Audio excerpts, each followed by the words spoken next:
শ্রমিক আর দাস নয়। সালানপুর বারাবণী শিল্পাঞ্চলে ন্যায্য মজুরি, পরিচয়পত্র, পিএফ, ইএসআই ও সম্মানজনক জীবনের দাবিতে জাগছে শ্রমিক সমাজ। ভারত টিভি নিউজের এই বিশেষ প্রতিবেদন আপনাদের জন্য, শ্রমিক সমাজের জন্য। ধ্যান দিয়ে শুনুন। পশ্চিম বর্ধমানে সালানপুর ও বারাবণী শিল্পাঞ্চল দীর্ঘদিন ধরে কয়লা কারখানা, ছোট বড় শিল্প ইউনিট ও বেসরকারি সংস্থা উপর নির্ভরশীল। এই শিল্পাঞ্চলের হাজার হাজার শ্রমিক প্রতিদিন নিজেদের রক্ত ঘাম ঝরিয়ে কল কারখানা সচল রাখছেন। কিন্তু প্রশ্ন উঠছে, যে শ্রমিকের ঘামে কারখানার চাকা ঘোরে, সেই শ্রমিক কি তার ন্যায্য অধিকার পাচ্ছেন? সরকারি নির্ধারিত মজুরি কি সত্যি শ্রমিকদের হাতে পৌঁছাচ্ছে? শ্রমিকদের জন্য থাকা পিএফ, ইএসআই, বীমা, চিকিৎসা, দুর্ঘটনা ক্ষতিপূরণ, পরিচয়পত্র, চাকরির নথিভুক্তি, এসব কি বাস্তবে কার্যকর হচ্ছে নাকি কাগজে কলমে সীমাবদ্ধ থেকে যাচ্ছে?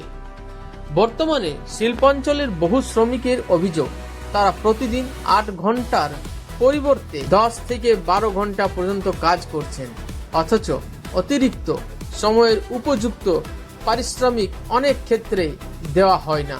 বহু শ্রমিকের বক্তব্য, কারখানায় যোগদানের সময় বড় বড় প্রতিশ্রুতি দেওয়া হলেও বাস্তবে ন্যূনতম মজুরিও ঠিকমতো মেলে না। অনেক ক্ষেত্রে মাস শেষে বেতন কাটছাঁট, উপস্থিতি নিয়ে কারচুপি, ওভারটাইম, বকেয়া পিএফ জমা না হওয়া কিংবা ইএসআই কার্ড না থাকার মতো সমস্যা নিয়মিত ঘটছে। সবচেয়ে বড় অভিযোগ উঠছে ঠিকাদারি প্রথার। শ্রমিকদের একাংশের বহু ঠিকাদার সরকারি রেট অনুযায়ী কোম্পানি থেকে টাকা তুললেও শ্রমিকদের হাতে তারা পুরোটা পৌঁছায় না। শ্রমিকের প্রাপ্য অর্থের একটা বড় অংশ মাঝপথে হারিয়ে যায়। দিনের পর দিন কঠোর পরিশ্রম করেও শ্রমিক পরিবারকে অসুস্থ হলে চিকিৎসার নিশ্চয়তা নেই, দুর্ঘটনা ঘটলে ক্ষতিপূরণ নেই, চাকরি চলে গেলে কোনো নিরাপত্তা নেই পর্যন্ত সরকারি রেকর্ডে নেই বলে অভিযোগ উঠছে। শিল্পাঞ্চলের শ্রমিকদের দাবি, প্রতিটি শ্রমিকের বাধ্যতামূলক পরিচয়পত্র থাকা উচিত, তবে নথিভুক্ত হওয়া প্রয়োজন। কোন শ্রমিক কোথায় কাজ করছেন, কতদিন ধরে কাজ করছে, বেতন কাঠামো সবকিছু একটি স্বচ্ছ ডেটাবেস সরকারের কাছে থাকা জরুরি। কারণ অনেক সময় দেখা যায় শ্রমিক বছরের পর বছর কাজ করার পরেও প্রমাণ করতে পারেন না যে তিনি ওই কারখানার কর্মী ছিলেন। ফলে দুর্ঘটনা, অসুস্থতা বা চাকরি হারানোর পর কোনো আইনি সুবিধা পান না। শ্রমিক সংগঠনগুলির একাংশের অভিযোগ, কিছু তথাকথিত শ্রমিক নেতা শ্রমিক স্বার্থ রক্ষার নামে নিজেদের স্বার্থ সিদ্ধি করছেন। শ্রমিকদের অধিকার নিয়ে আন্দোলনের পরিবর্তে অনেক ক্ষেত্রে শ্রমিকদের কণ্ঠস্বরে চেপে দেওয়া হচ্ছে। শ্রমিকদের মধ্যে ভয় তৈরি করা হচ্ছে যাতে তারা নিজেদের ন্যায্য দাবিও প্রকাশ করতে না পারেন। ফলে প্রকৃত শ্রমিক নেতৃত্বের অভাব দিনের পর দিন প্রকট হচ্ছে। শ্রমিকদের মধ্যে ভয় তৈরি করা হচ্ছে যাতে তারা নিজেদের ন্যায্য দাবিও প্রকাশ করতে না পারেন। ফলে প্রকৃত শ্রমিক নেতৃত্বের অভাব দিন দিন প্রকট হচ্ছে। অনেক শ্রমিকের বক্তব্য, যে নেতা শ্রমিকের কথা বলবে সে যেন শ্রমিকের ঘাম বিক্রি না করে। যে নেতা শ্রমিকের কথা বলবে সে যেন অঞ্চলের নতুন রাজনৈতিক পরিবর্তনের পর শ্রমিকদের মধ্যে নতুন প্রত্যাশাও তৈরি হচ্ছে। বহু শ্রমিক মনে করছেন নতুন সরকার যদি সত্যি শ্রমিক স্বার্থের অগ্রাধিকার দেয় তাহলে শিল্পাঞ্চলের পরিস্থিতি বদলাতে পারে। শ্রমিকদের দাবি, সরকারকে অবিলম্বে কঠোর শ্রম আইন কার্যকর করতে হবে। কোনো কারখানা বা ঠিকাদার যাতে শ্রমিকের মজুরি আটকে রাখতে না পারে, পিএফ, ইএসআই বকেয়া না রাখতে পারে, শ্রমিককে অতিরিক্ত সময় কাজ করিয়ে শোষণ করতে না পারে, সেই বিষয়ে কঠোর নজরদারি দরকার। শ্রমিকদের আরও দাবি, প্রতিটি বেসরকারি কারখানায় শ্রম দপ্তরের নিয়মিত কোন কারখানায় কতজন শ্রমিক কাজ করছেন, তাদের বেতন কত, পিএফ জমা হচ্ছে কিনা, ইএসআই সক্রিয় কিনা, এসব বিষয়ে নিয়মিত অডিট হওয়া উচিত। যেসব কারখানা শ্রম আইন মানবে না তাদের বিরুদ্ধে কড়া ব্যবস্থা নেওয়া দরকার। থাকলেই হবে না, শুধু কাগজে আইন থাকলেই হবে না, বাস্তবেও সেই আইন কার্যত করতে হবে। একাধিক শ্রমিক জানিয়েছেন, আজকের দিনে শিল্পাঞ্চলের বহু শ্রমিক এমন পরিস্থিতিতে রয়েছেন যেখানে তারা প্রতিবাদ করতেও ভয় পান, কারণ প্রতিবাদ করলে কাজ চলে যাওয়ার আশঙ্কা থাকে। ঠিকাদারের বিরুদ্ধে মুখ খুললে পরদিন গেট বন্ধ হয়ে যায়। এই ভয়ের পরিবেশে ভাঙা জরুরি বলে মনে করছেন সচেতন মহল।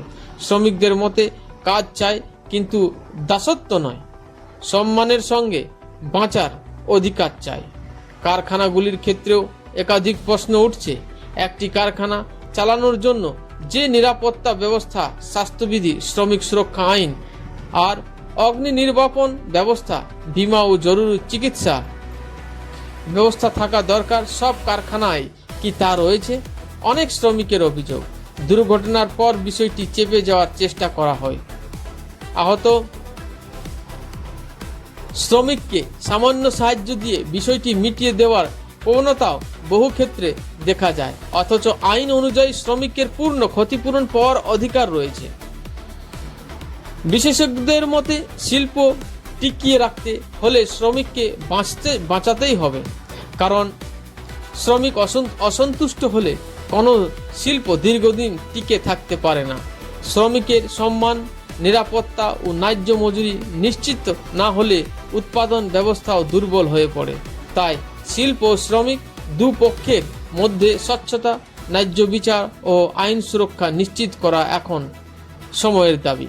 শ্রমিকদের একাংশ নতুন সরকারের কাছে কয়েকটি গুরুত্বপূর্ণ দাবি তুলেছেন। সরকারি নির্ধারিত ন্যূনতম মজুরি বাধ্যতামূলকভাবে কার্যত করতে হবে।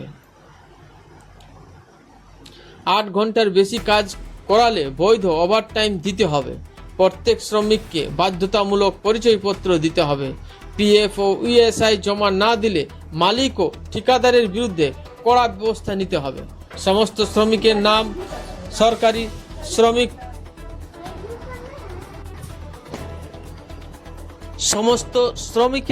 সরকারি শ্রমিক পোর্টালে নথিভুক্ত করতে হবে। দুর্ঘটনা বীমা ও স্বাস্থ্য সুরক্ষা নিশ্চিত করতে হবে। ঠিকাদারি ব্যবস্থা স্বচ্ছতা আনতে হবে। শ্রমিকদের অভিযোগ জানানোর জন্য পৃথক হেল্পলাইন চালু করতে হবে। শ্রমিক স্বার্থ বিরোধী ভুয়ো নেতাদের বিরুদ্ধে তদন্ত করতে হবে। কারখানাগুলিতে নিয়মিত শ্রম আইন পরিদর্শন বাধ্যতামূলক করতে হবে। শিল্পাঞ্চলের প্রবীণ শ্রমিকদের বক্তব্য, আগে শ্রমিক আন্দোলন মানে ছিল অধিকার আদায়ের সংগ্রাম। এখন অনেক ক্ষেত্রে সেই আন্দোলনে ব্যক্তিগত স্বার্থে ব্যবহৃত করা হচ্ছে, ফলে প্রকৃত শ্রমিক স্বার্থ পিছিয়ে পড়ছে। তাই শ্রমিকদেরও সচেতন হতে হবে। কে সত্যি শ্রমিকের পাশে দাঁড়াচ্ছে আর কে শ্রমিকের ঘামকে ব্যবহার করে নিজের ক্ষমতা বাড়াচ্ছে তা বুঝতে হবে। বর্তমান পরিস্থিতিতে শ্রমিকদের মধ্যে একটাই বার্তা স্পষ্ট, শ্রমিক আর চুপ থাকবে না। শ্রমিকদের দাবি, তারা ভিক্ষা নয়, নিজেদের ন্যায্য অধিকার চান। যে শ্রমিক নিজের ঘাম ঝরিয়ে শিল্পকে বাঁচিয়ে রাখে, তার পরিবারও যেন সম্মানের সঙ্গে বাঁচতে পারে, সেই দায়িত্ব সরকার, প্রশাসন, কারখানা মালিক ও সমাজ সবার।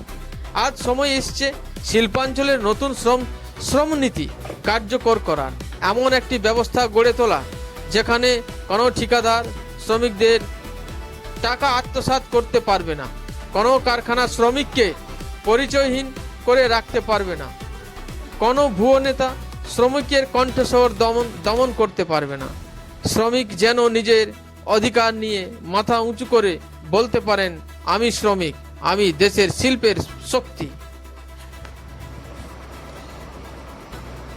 সালানপুর বারাবণী শিল্পাঞ্চলের এই বাস্তব চিত্র শুধু একটি এলাকার সমস্যা নয়, এটি দেশের বহু শিল্পাঞ্চলের সাধারণ শ্রমিক জীবনের প্রতিছবি। এখন দেখার নতুন সরকার ও প্রশাসন শ্রমিকদের এই দীর্ঘদিনের বঞ্চনা দূর করতে কতটা কার্যকর পদক্ষেপ নেয়।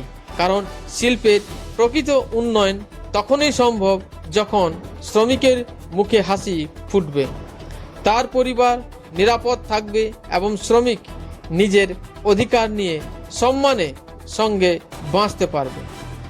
ভারত টিভি নিউজের জন্য সালানপুর থেকে ওম শর্মার রিপোর্ট। এবার শুনুন কারখানার শ্রমিকরা কি বলছেন।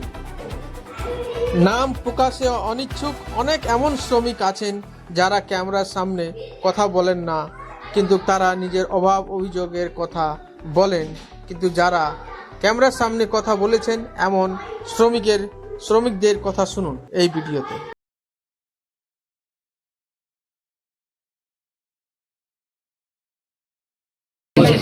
আর আমাদের ঠিকাদার অনিল সিং 40 টাকা বাড়াইলো, 460 করলো।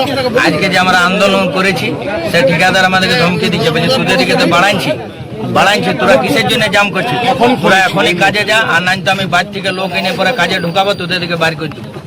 এই জিনিসগুলো আমাদের উপর অত্যাচার হতে থাকে। আচ্ছা 12 ঘন্টা ডিউটিতে যে কাজটা আমাদের লয় সেটাও আমাদেরকে সুপারভাইজার জবরদস্তি করায়, এটাও করতে হবে। না করবি গেটের বাইরে যা, না করবি গেটের বাইরে যা। এই সিস্টেমটা কি, ফ্যাক্টরিতে কাজ করতেছি না গেটের বাইরে যেতে এসছি, যখন তখন মানে যেমন সেই কাজ করে। কি নাম আপনার? সীমান্ত রক্ষী। কোন ফ্যাক্টরিতে কাজ করেন? এলোকোইন স্টিল প্ল্যান্ট। একটাই যে এখানে আমাদের হাজিরিটা যে পরিমাণে আমাদের খাটানো হচ্ছে সেই পরিমাণে আমরা মজুরিটা পাচ্ছি না। আর একটা হচ্ছে কথা যে প্রচুর চাপ দেওয়া হচ্ছে, যদি না করি এই যে 400 টাকা হাজিরি দিচ্ছে ও তো আমরা বলছি দাদা এটা তো হবে না, বলছে করতে হবে না, বাড়ি চলে যাও, এর থেকে বেশি আমরা দিতে পারবো না, যা করার করে। 400 টাকা কিসের জন্য? 12 ঘন্টা, এমনকি 24 ঘন্টাও কাজ করতে হয় আমাদের। আর পিএফআই তো ছাড়ুন, ওগুলো তো থাকেই না আমাদের। সেফটি নিয়ে কি? সেফটি নিয়ে আছে খুবই নাই বলা চলে। ওটা আমরা জুতো হেলমেট খুঁজি, আজ যদি খুঁজলাম মোটামুটি 2 মাস পর আমরা পাবো, তার আগে পাবো না। কিন্তু ওরা যদি টুপি হেলমেট যদি না থাকে তখন ফটো তুলে আমাদের 500 টাকা ফাইন কেটে এটা করতে পারে। আবার যখন বলছি তখন কথার কোনো হ্যাঁ দেওয়া হবে করে সাইড হয়ে যায়। অনেকবার তো দেখতে পাওয়া গেছে আপনাদেরই সহকর্মীরা এখানে অ্যাক্সিডেন্ট হয়েছে, কি বলবেন? কতটা ভয়ের মধ্যে আপনারা কাজ করেন? প্রচুর ভয়ের মধ্যে আছে। কেন একবার যদি হয়ে যায় না তো আমাদের হবে, কোম্পানি কিচ্ছু আসা হবে না। আমরা লোকাল বলে একটু যদি পাই তো পাই, বাইরের তো কোনো টেরই পাবেন না, আপনি সব থেকে টেরই পাবেন না, কোথায় কি হবে কেউ বুঝতে পারবেন না। আচ্ছা আপনারা একটা অভিযোগ তুলছেন ভয় দেখানো, কিভাবে ভয় দেখানো হচ্ছে? ভয় যে কাজ থেকে ছেড়ে বেরিয়ে যা, কাজ থেকে ছেড়িয়ে দেওয়া, আর কি এগুলো যে করতে হবে না, ছেড়ে দেওয়াই অন্য কোথাও থেকে আমরা এর বেরিয়ে দিতে পারবো না। এবার কোথায় যাব বলুন?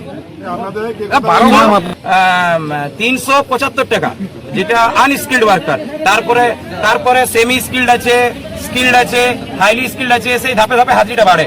সেই হিসাবে যদি হাজিরিটা বাড়ায়, আমার সাথে যদি কথা বলে, সবার সাথে একজনা কেউ না, প্রত্যেকটা লেবার নিজের কথা নিজে বলবে, যদিও শুনতে রেডি হয়। আর প্রথম কথা, জিতেন্দ্র ঝাকে একদম সরাইতে হবে। জিতেন্দ্র ঝাকে নিয়ে কিছু হবে না। জিতেন্দ্র ঝা সিন্ডিকেটের হিস্সা ছিল, ও আজ কালকে ভোলা সিং এর ছিল, আজকে কোনো পার্টির বিজেপির কোনো সিংকে তৈরি করবে লেবারকে শাসাবার জন্য। তাই আমরা চাই প্রথমে জিতেন্দ্র ঝা যাক, তারপরে যেগুলা আছে এই ঠিকাদার গেলা, যেগুলো অতদিন মানুষের রক্ত চুষে খেয়েছে, একটা ঠিকাদার থাকবে না। ঠিকাদার থাকলে যেমন আজকে আমাকে ডাকা হলো, সে কি বলে মাছরাবালি, যেটা এখন কি নাম রামদূত, কালকে আমাদের রামদূতে আছে, লেবারগুলো রেখেছে। আজকে আমরা এখানে ততক্ষণ করবো যতক্ষণ ওরা না মানছে।